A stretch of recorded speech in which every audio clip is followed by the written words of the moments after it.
Hello everyone, welcome back to your own channel. आज हम करने जा रहे हैं आपकी वर्कशीट नंबर 72 विषय गणित कक्षा 10, हमारी डेट 20 जनवरी के लिए। तो चलिए शुरू करते हैं आज की वर्कशीट में। हम आपका जो पार्ट पढ़ रहे थे पृष्ठीय क्षेत्रफल और आयतन, उसके अंदर आज हम पढ़ेंगे एक ठोस का एक आकार से दूसरे आकार में रूपांतर। ठीक है, मान लीजिए अगर हम किसी की आकार बदल देते हैं, शेप बदल देते हैं, तो किस तरीके से उस पर प्रभाव पड़ेगा और कैसे उस पर आधारित प्रश्न आएंगे वो हम देखते हैं। ठीक है, चलो देखो, एक ठोस का आकार एक आकार से दूसरे आकार में अगर हम रूपांतर करते हैं तो मान लीजिए जैसे हमने मोम ले लिया या फिर लोहा ले दिया। ठीक है, उसको गर्म करके हम बना लेंगे लिक्विड, द्रव बना लेंगे उसको, और फिर उन्हें एक पात्र में डालकर एक आकार से दूसरे आकार में के ठोस में ठंडा किया जाता है उसको। ठीक है, इस प्रकार में आकृति बदल जाती है लेकिन आयतन वही रहता है। मान लीजिए ये आपकी आकृति एक है, इसको गर्म करके मैंने पिघलाकर ठंडा किया, जिस भी चीज़ में उसको ठंडा किया वो उसने उसी की शेप ले ली। ठीक है, तो यहाँ पर ये ही क्या है, इस शेप में आ चुका है, लेकिन जो आयतन है वो तो उतना ही रहेगा उसका। ठीक है, अब इस पे प्रश्न कैसे आते हैं आधारित, दो उदाहरण से हेल्प से हम पढ़ेंगे। पहले मान लीजिए हम बेलन से घनाभ में परिवर्तन कर रहे हैं। ठीक है, तो मान लीजिए आपको दिया हुआ है कि सेल्वी के घर की छत पर बेलन के आकार की एक टंकी है। ठीक है, बेलन आकार की क्या है, एक टंकी है। इस टंकी में जो भूमिगत टंकी से भरे पानी को पंप द्वारा पहुंचाकर टंकी को भरा जाता है। पंप में से इसको भरा जाता है, इस टंकी को। जो ये भूमिगत है, ये टंकी एक घनाभ की आकार की है, जिसके आपको लेंथ, ब्रेड्थ, हाइट आपको तीनों चीज़ दे रखी है। ठीक है, तो छत की टंकी की जो त्रिज्या है वो आपको 60 सेंटीमीटर दी हुई है और ऊंचाई कितनी है, 75 सेंटीमीटर है। तो यदि भूमिगत टंकी पानी से भरी हुई थी तो उससे छत की टंकी को पूरा भरने के बाद टंकी में पानी कितनी, मान लीजिए पूरी भर दी इससे। ठीक है, तो इस टंकी में कितना पानी बच जाएगा उसके बाद। ठीक है, वो आपको उसकी ऊंचाई निकालनी है, हाइट निकालनी है, और छत की टंकी की जो धारिता की भूमिगत टंकी की धारिता से तुलना करना है।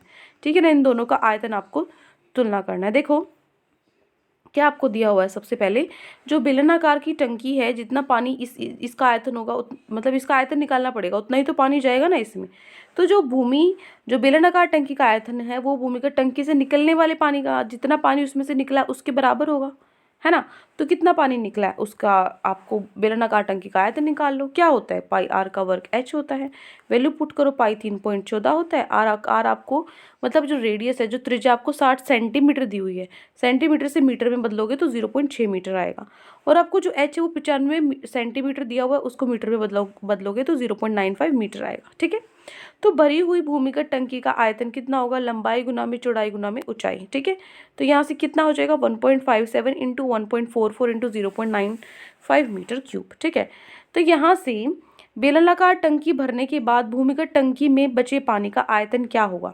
ये क्या है आपके पास, यहाँ पे भूमिगत टंकी का आयतन है आपके पास, इसमें से मैं क्या माइनस कर दूंगी, जितना मेरा उस बेलनाकार का टंकी है। तो जो ये बच गया, ये क्या है, बचा हुआ पानी है। इसी की तो ऊंचाई निकालनी है बचे हुए पानी की, जो उसमें रह गया है ना। तो ये हमारा निकल गया। तो इसकी ऊंचाई निकालने के लिए क्या करूँगी मैं, जितना ये है पानी का, जो आपका बचा हुआ पानी है उसका आयतन जो ये निकला है, बटे में क्या कर दूँ, लंबाई गुना में चौड़ाई कर देती हूँ। ठीक है, तो यहाँ से हम क्या करेंगे, क्योंकि एच यहाँ पे आपका ऊपर चला गया। ठीक है, तो यहाँ से आप इसको फाइंड आउट करोगे तो वैल्यू आएगी 47.5 सेंटीमीटर। ठीक है, ये तो आपकी ऊंचाई आ गई जो निकालनी थी। फिर उसने ये भी बोला था कि दोनों के आयतन है वो उसकी आपको तुलना करनी है। तो छत की टंकी का आयतन, भूमिगत टंकी की क्षमता कितनी है, छत की टंकी का आयतन कितना है जो भी हमने ऊपर निकाला था, बटे में भूमिगत टंकी का आयतन भी हमने निकाला था, कितना, 1/2 आया। ठीक है, ये क्षमता और आयतन समान है। ठीक है, इस एक ही बात हो रही है, आयतन बोल लो या क्षमता बोल लो। तो जो छत की टंकी की क्षमता है वो भूमिगत टंकी की क्षमता की क्या है, आधी है। ठीक है, ये तुलना करनी थी उसकी कितनी। क्लियर। तो ये हो गया आपका उदाहरण, किस तरीके से जो आकृति है उसका प्रभाव पड़ता है वो हमने देख लिया।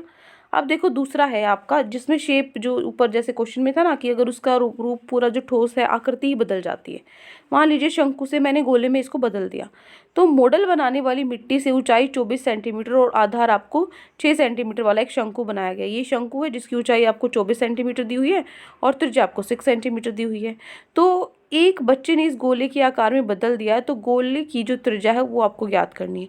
शंकु है, ये गोला है, इस गोले से किस तरीके से जो आपका इस शंकु से किस तरीके से गोला बदलेगा। देखो जितना आपका आयतन है शंकु का उतना ही गोले का रहेगा, क्योंकि इतने से ही बनाया है ये भी। तो दोनों के आयतन को मैं बराबर रख दूँ, है ना। दिया क्या हुआ है आपको, जो शंकु का आयतन है वो किसके बराबर है, गोले के आयतन के बराबर है, ये दिया हुआ है। तो शंकु का आयतन निकालो पहले, फिर गोले का निकालो। ठीक है, वहाँ से मैं आर निकालूंगी दोनों को बराबर रख के। तो शंकु का आयतन क्या होता है, 1/3 पाई आर का वर्ग एच होता है। आर कितना दिया हुआ है, 6 सेंटीमीटर दिया हुआ है। एच और हाइट आपको 24 दी हुई है, ऊंचाई।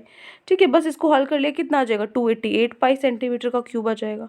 ठीक है, तो गोले का आयतन, यदि आर गोले की त्रिज्या हो तो गोले का आयतन क्या होगा, 4/3 पाई आर का वर्ग होगा।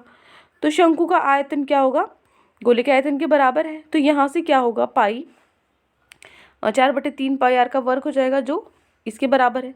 मतलब इन दोनों के आयतन को बस मैंने बराबर रख दिया है ताकि मैं आर की वैल्यू निकाल लूँ। ठीक है ना, तो मैं यहाँ से आर फाइंड आउट करूँगी, मेरा आर कितना आ जाएगा, 6 सेंटीमीटर रहेगा। तो जो गोले की त्रिज्या है वो कितनी है, 6 सेंटीमीटर है। ठीक है, ये हो गया आपका दूसरा उदाहरण। अब हम चलते हैं हमारे प्रश्न उत्तर पे। तो आज की वर्कशीट में आपको ये 2 ही प्रश्न दिए हुए हैं। पहला प्रश्न आपको दिया हुआ है कि यदि 4.2 सेंटीमीटर वाले धातु के गोले को पिघलाकर त्रिज्या 6 सेंटीमीटर वाले एक बेलन के रूप में ढाला जाता है तो बेलन की ऊंचाई आपको ज्ञात करनी है। देखो क्या करा है, पिघलाकर, गोले को पिघलाकर क्या बनाया है, बेलन के रूप में, है ना। तो जो गोले का आयतन होगा वो किसके बराबर होगा, वो इस यहाँ पे बेलन के आयतन के बराबर होगा। बस यही हमें करना है, दोनों को बराबर रखना है आयतन को। तो उसके बाद जो ऊंचाई है वो हम निकाल लेंगे, क्योंकि गोले की ऊंचाई तो होगी ही नहीं, सिर्फ बेलन की ही ऊंचाई है। तो देखो प्रश्न नंबर 1 का उत्तर क्या करेंगे, यहाँ पे ये आपका गोला है, इससे हमने क्या बना लिया, बेलन की आकृति में इसको बदल लिया है। तो यहाँ पे इसकी जो त्रिज्या आपको दे रखी है और यहाँ पे इसकी त्रिज्या भी आपको दे रखी है। ठीक है, तो जो गोले का आयतन है वो किसके बराबर होगा, बेलन के आयतन के बराबर होगा। ठीक है, तो यहाँ से यही आपका क्वेश्चन है, बस इतना सही। ठीक है, गोले का आयतन क्या है, 4/3 पाई आर का वर्ग, और बेलन का आयतन कितना है, पाई आर का वर्ग एच। ठीक है, तो यहाँ से पाई से तो पाई कट जाएगा, यहाँ पे क्या बचा, आर, आर से आर नहीं काटना क्योंकि गोले का आयतन अलग है, बेलन का आयतन अलग है। गोले का तो 4.2 है आपका आयतन, कह रही हूँ सॉरी, त्रिज्या। ठीक है, तो गोले की त्रिज्या अलग है, बेलन की अलग है। तो गोले की तो त्रिज्या 4.2 थी और बेलन की कितनी थी, 6 थी। बस यहाँ से ऊंचाई आप निकाल लो, जो 6 यहाँ गुना में है, नीचे आके विभाजित हो जाएंगी। बस इनको कैंसिल कर दो, काटने के बाद जो आपका एच है उसका मान कितना आ जाएगा, 2.744 सेंटीमीटर, जो कि हमें निकालना था, सिर्फ ऊंचाई निकालनी थी हमें। ठीक है, दोनों का आयतन हमारा बराबर होगा। तो ये हो जाता है हमारा प्रश्न नंबर 1। ठीक है, बस इतना सही है, या बस वो फिगर बेशक मत बनाओ, यही आपका क्वेश्चन नंबर 1। क्लियर, आगे बढ़ते हैं प्रश्न नंबर 2 पर। अब देखो प्रश्न 2, एक किसान अपने खेत में बनी 10 मीटर व्यास वाली और 2 मीटर गहरी एक बेलनाकार टंकी को आंतरिक व्यास 20 सेंटीमीटर वाले पाइप द्वारा एक नहर से जोड़ता है। यदि पाइप में पानी 3 किलोमीटर प्रति की चाल से बह रहा है तो कितने समय बाद टंकी पूरी भर जाएगी। मतलब जो पाइप है बेलनाकार की है, और जो यहाँ पे इसमें क्या बना है, टंकी बनी है जो ये भी बेलन आकार की है। ठीक है, इस पाइप में से ये टंकी भरी जा रही है, तो जितना आयतन इस पाइप में से जाएगा उतना ही इसके अंदर आ सकता है ना। तो मैं वो जितना पानी इसके अंदर से गया है वो मैं निकालूंगी, तो वो इसके आयतन के बराबर ही होगा, है ना।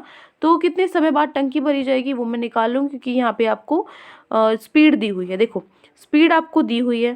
ठीक है, अगर मैं डिस्टेंस निकाल लूँ, ठीक है, कितना डिस्टेंस इस पाइप में से कितना गुजरा है, तो स्पीड और डिस्टेंस है तो मैं टी निकाल सकती हूँ, टाइम। क्योंकि क्या होता है, डिस्टेंस क्या होता है, स्पीड इनटू टाइम होता है ना। तो टाइम निकालना है तो डिस्टेंस अपॉन में स्पीड कर लूँगी मैं, राइट। मतलब जो आपकी दूरी है, दूरी बटे में चाल, है ना। तो देखो प्रश्न नंबर 2 कैसे करेंगे। ये क्या है, अब बेलन है। ठीक है, ये बेलन है और ये क्या है आपके पास, जो पाइप है। ठीक है, जो बेलन की आकार की टंकी है और इस पाइप से ये भरा जा रहा है। ठीक है, तो जितनी दूरी इसने तय की है, ठीक है, उतना ही इसके अंदर क्या होगा, चाल इसकी दे रखी है, तो दूरी और चाल है तो मैं समय निकाल सकती हूँ कितना समय लगेगा भरने में, वही मुझे करना है। ठीक है, तो देखो यहाँ पे इसकी आपको जो व्यास है वो 20 सेंटीमीटर दिया हुआ है, तो त्रिज्या कितनी होगी, 10 सेंटीमीटर। ठीक है, 10 सेंटीमीटर में है, इसको मैंने मीटर में बदल दिया क्योंकि इसकी ऊंचाई मीटर में दी हुई है। इसको मीटर में बदलेंगे तो 1/10, क्योंकि 100 हो जाएगा, 100 से कटेंगे, 1/10 मीटर आपका आंसर आएगा। ठीक है, ये h1 है, हमें निकालना है h1, मतलब जितना ये दूरी तय करेगा वो h1 ही तो होगा ना। ठीक है, और यहाँ पे आपको जो व्यास है 10 मीटर दिया हुआ है, और r आपको क्या दिया हुआ है, r क्या होगा, उसका आधा हो जाएगा, 10 का आधा 5 मीटर होगा। अब देखो जो पाइप का आयतन है वो टंकी के आयतन के बराबर होगा, जितना इसमें से पानी गया है वही तो, उतने की तो टंकी भरेगी। ठीक है, तो मैं क्या करूँगी, पाइप का आयतन जो है, पाइप का जो आयतन है और जो टंकी का आयतन है ये फाइंड आउट करूँगी।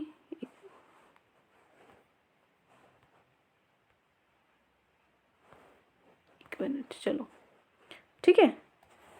तो पाइप का आयतन कितना है, पाई आर का वर्ग h, ठीक है। ये भी बेलनाकार का है, टंकी भी पाइप का, दोनों का फॉर्मूला सेम होगा, लेकिन R1 और R2 अलग होगा, ठीक है। इसकी जो त्रिज्या है वो कितनी, 1/10 अभी हमने निकाली थी, h हमें निकालना ही है जो दूरी है। और यहाँ पे R2 और H2 में पता है ये क्या है, 5 है, और हाइट क्या है, 2 मीटर दी हुई है, ठीक है। यहाँ पे मैंने लिखा नहीं है, नीचे ये रह गया है, तो इसको भी लिख लेना, ठीक है, इसके सामने। अब देखो, अब यहाँ से क्या होगा, h1/100 आ जाएगा इधर से सॉल्व करने के बाद। इधर से सॉल्व करने के बाद r आपको 5 का वर्ग, h आपको 2 मीटर दिया हुआ था, बस यहाँ पे 100 को ऊपर ले जाएंगे। 100 को ऊपर ले जाने पर आपका जो h है वो कितना आ जाएगा, 5000 मीटर आया है। 5000 मीटर आया है तो यहाँ से क्या होगा, 5000 मीटर है, इसको किलोमीटर में बदलेंगे, क्योंकि जो चाल है वो किलोमीटर प्रति घंटा दिया हुआ है, तो इसको किलोमीटर में बदलेंगे। तो क्या हो जाएगा, 1 किलोमीटर में जो 1000 मीटर होते हैं, तो 5000 मीटर में कितनी होंगी, 1000 से हम विभाजित कर देंगे, 5 किलोमीटर होंगे। तो दूरी आपकी निकल गई, ठीक है, और आपकी जो चाल है वो आपको दी हुई है।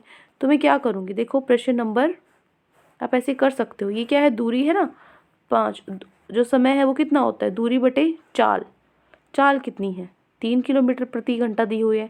अब इसको क्या करना है हमें, ये घंटे में है, हम इसको मिनट में बदलेंगे, ठीक है, ये काट देंगे, कितना आ जाएगा हमारे पास, 100 मिनट आंसर आ जाएगा। सिर्फ इतना सही है समझने को, लेकिन यहाँ पे मैंने और आसान तरीके से, अगर आपको फॉर्मूला नहीं पता है तो वो चीज़ यहाँ पे बताई हुई है। क्या बोला है मैंने कि पाइप में पानी की चाल 3 किलोमीटर प्रति घंटा है, 3 किलोमीटर बहता है 1 घंटे में, है ना, तो 1 किलोमीटर बहेगा 1/3 घंटे में, और 5 किलोमीटर बहेगा 5/3 में, ठीक है। तो ये मैंने यहाँ पे मैंने सीधा फॉर्मूला लगा दिया था, दूरी बटे चाल, ठीक है, दूरी बटे चाल, इस तरीके से, ठीक है। बट कोई नहीं, आप इस तरीके से कर सकते हो। तो यहाँ से आवर है, इसको मैंने किस में बदल दिया, मिनट में बदलने के लिए 60 से गुना कर दिया, 3 से आपका 60 कट गया, 20 पे 5, 20 कितना होता है, 100 मिनट होता है। तो 100 मिनट में टंकी क्या हो जाएगी, पूरी भर जाएगी। यही पूछा गया था, कितनी देर में टंकी भरेगी, ठीक है। तो ये हो जाता है आपका प्रश्न नंबर 2। क्लियर। तो ये 2 क्वेश्चन आज आपकी वर्कशीट में दिए गए थे। आई होप आपको अच्छे से समझ में आ गए हैं। कोई भी डाउट है किसी भी क्वेश्चन में तो कमेंट सेक्शन में आप मुझसे पूछ सकते हैं, और अगर आपको लेक्चर अच्छा लगे चैनल को सब्सक्राइब कर सकते हैं, वीडियो को लाइक कर सकते हैं। आज के लिए इतना ही, मिलते हैं नेक्स्ट वीडियो में। Till then take care, bye bye.